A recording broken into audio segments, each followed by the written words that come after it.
go from 1 to 10. You will go with it, or you want me to say my name and everything else, or It's okay. it's okay? Yeah. All right. So the first question is, how have weather patterns changed over the years in Saint Lucia as it pertains to rainfall?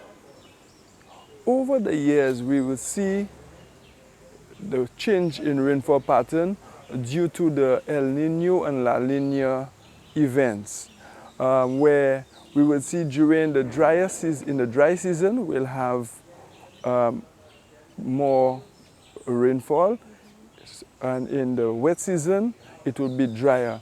So this happens every 4 years. So that cycle occurs every 4 years. And with the addition of climate change, we will see we have more rainfall in a shorter duration of time. So this is some of the things that is really changing the rainfall patterns in St. Lucia at present. Okay. Okay. And can you elaborate maybe to say how has climate change affected rainfall patterns in Saint Lucia? Climate change specifically. With climate change specifically, what we've seen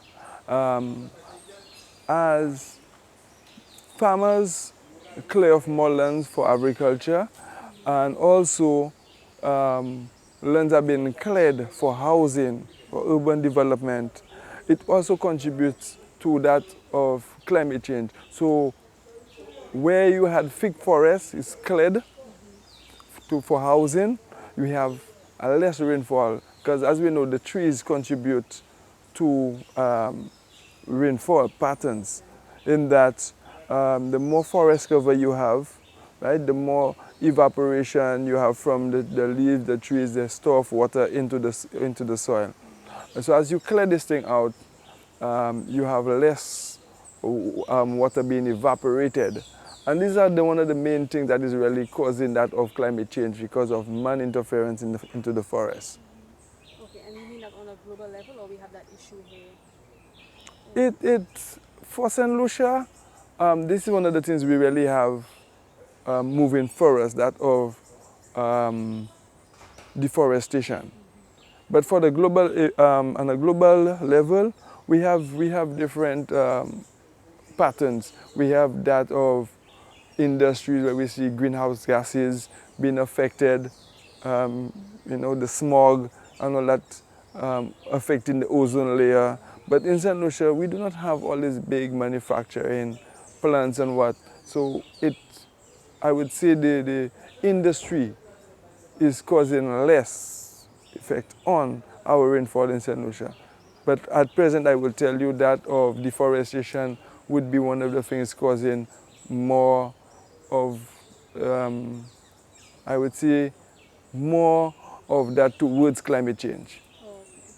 And when it comes to rainfall as well, because recently I realized we have more like longer dry periods. Is that the case, or is that just something that I The imagine? reason why you're going to see longer or drier periods in St. Lucia, as I said earlier on, we have more intense rain, right, in a short duration of time. So it tends to look like you have a longer dry period, but we know the dry season is from February to May, right, to May.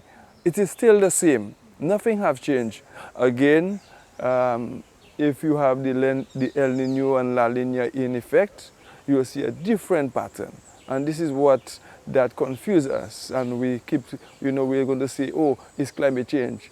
But before the magic word climate change, we had El Nino and La Nina taking place in a 4-year cycle.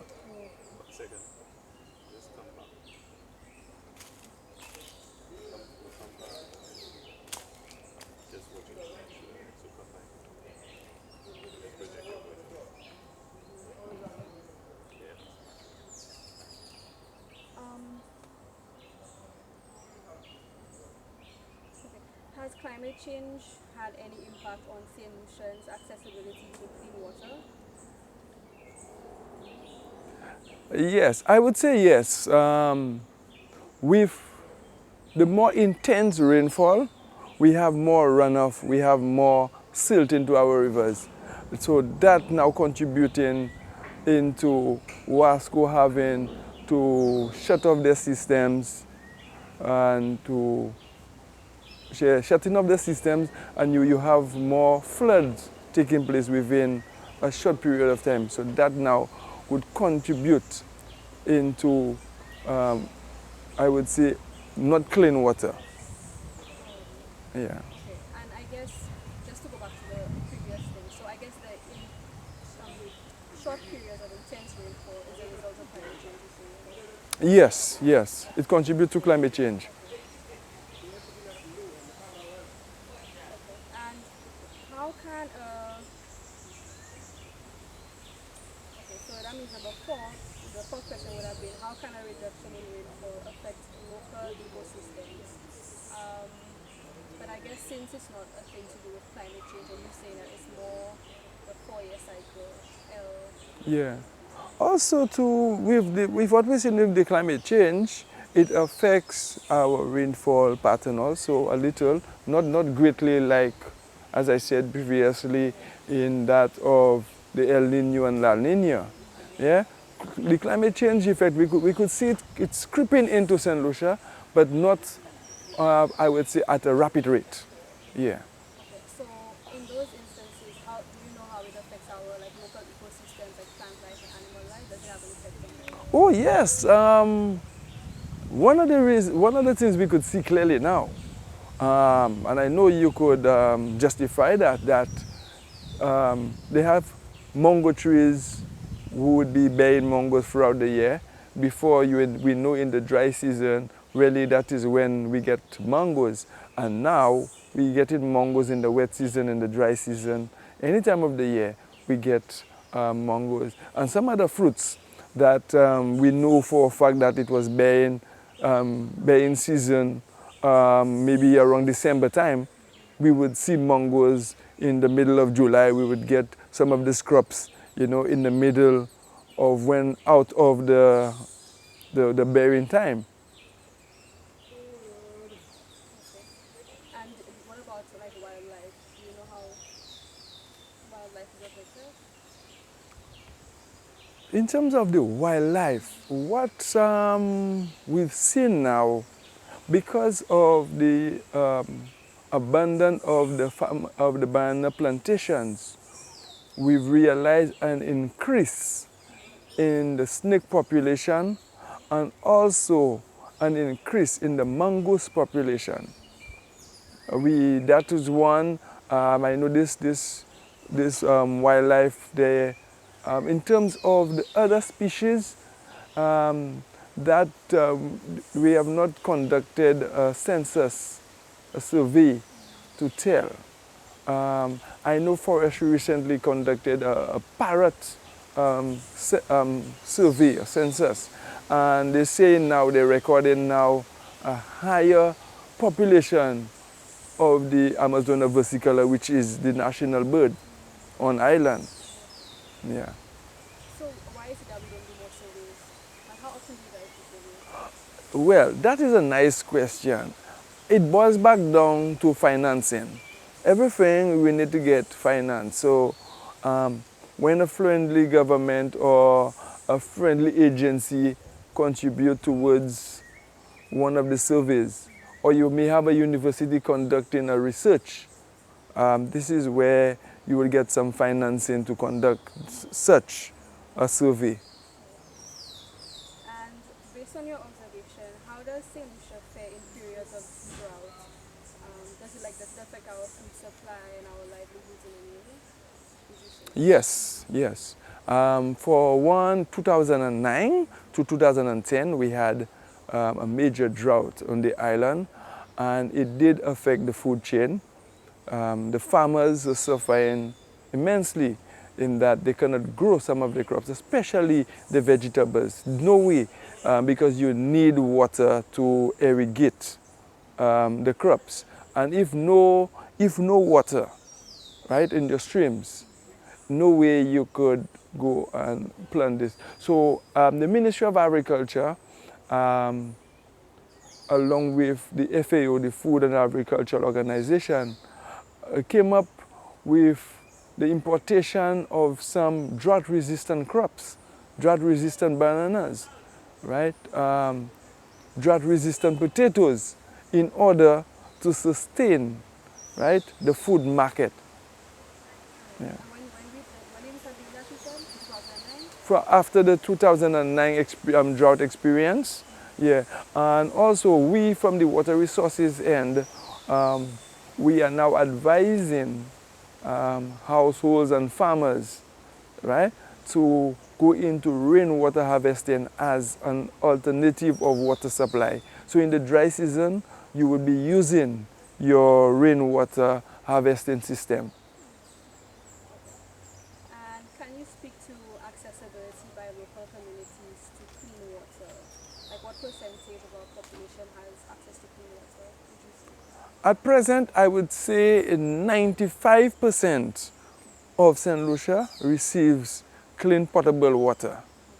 The other 5% have access, but it's just not to the taps, to the household levels, but they could reach that clean water.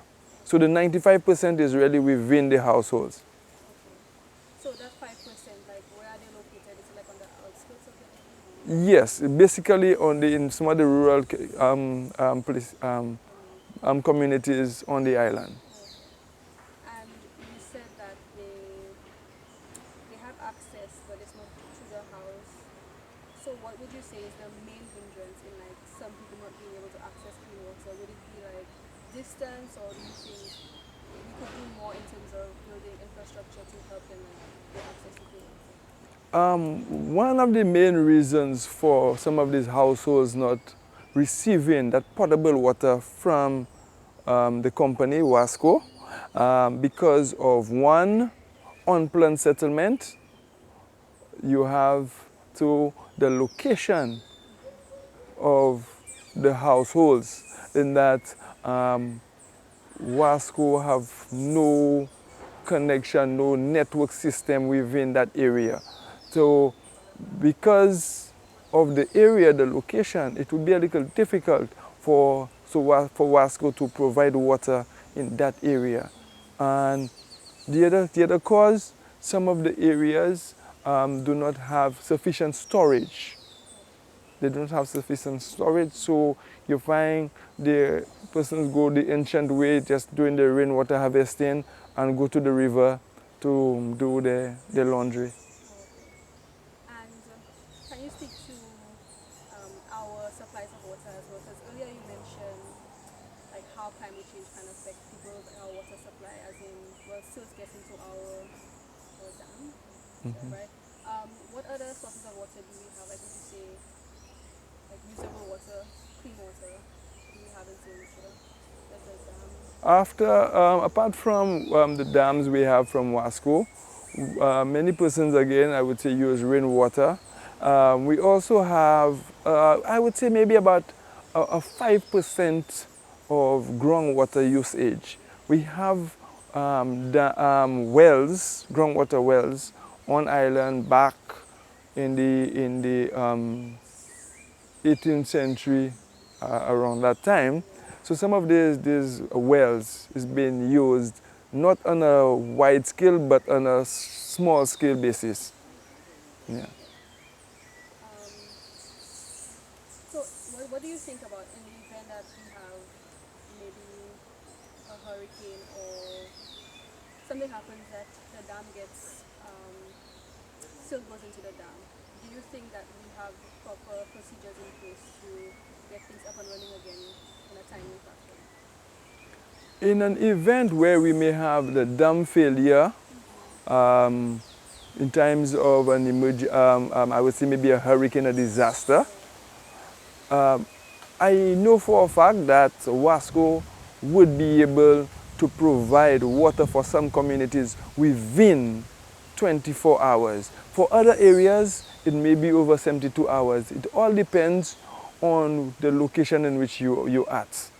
So they have Red Cross, I think, have some small emergency water plants where you could provide water within a 24 to 48 hours for some communities. But I know for a fact that Wasco, because of the I would say, the efficiency of the team, would be able to go in an area and give water within 24 to 48 hours for some communities. So which are those communities you would say are more at a disadvantage? I would say more or less the south of the island because of the location of the rivers and I would say the widespread of these communities. For example, we watch in Choiseul. The location of the different communities within Choiseul, it will be difficult to really supply clean water, potable water within all these communities within a 24 to 48 hours, right? And if you know Choiseul good because of the terrain, it is fairly flat and what, but it is really dry. It's a dry community, so it's difficult to provide water within a short space of time. And so in terms of the north and maybe the central part of St. Lucia, they will get access quicker, right? Yeah, the north, yeah, some areas will get water faster than others. Yeah. Okay. And so what is the, like, where would they get the water from?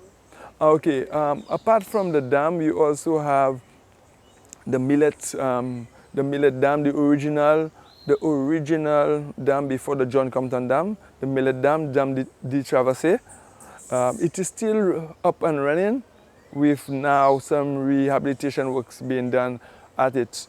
So Wasco could go in there and tap in. Wasco could go into the Vanna intake and also the Sawat intake, which at present they use based on the conditions. If we're in a dry spell, they would activate these intakes. And based on your observation, what are your projections for rainfall patterns in St. Lucia up to 50 years from now? What do you expect? Based on my observation and my experience, what I'm seeing between now and the next 50 years, I would see we having further shorter durations of rain, but more intense. So within, I would say, a 5 to 10 minutes, right, the amount of rain we'll be recording, right, would be a lot more stronger, right? Within that time, we'll get more water compared to like what we're experiencing now, where I would just say now, based on experience, now within, let's say, an hour, we might get about, roughly, I'm just saying, in some areas we might get like 2 inches of rain. But what I'm projecting, what I'm seeing happening, right, to come between now and the next 50 years, that within, I would say, 5 to 10 minutes, it's a possibility that we could get about 1 inch of rain happening on island. Okay. And how will that affect St. Lucians? Like, Well, we'll have more increased flooding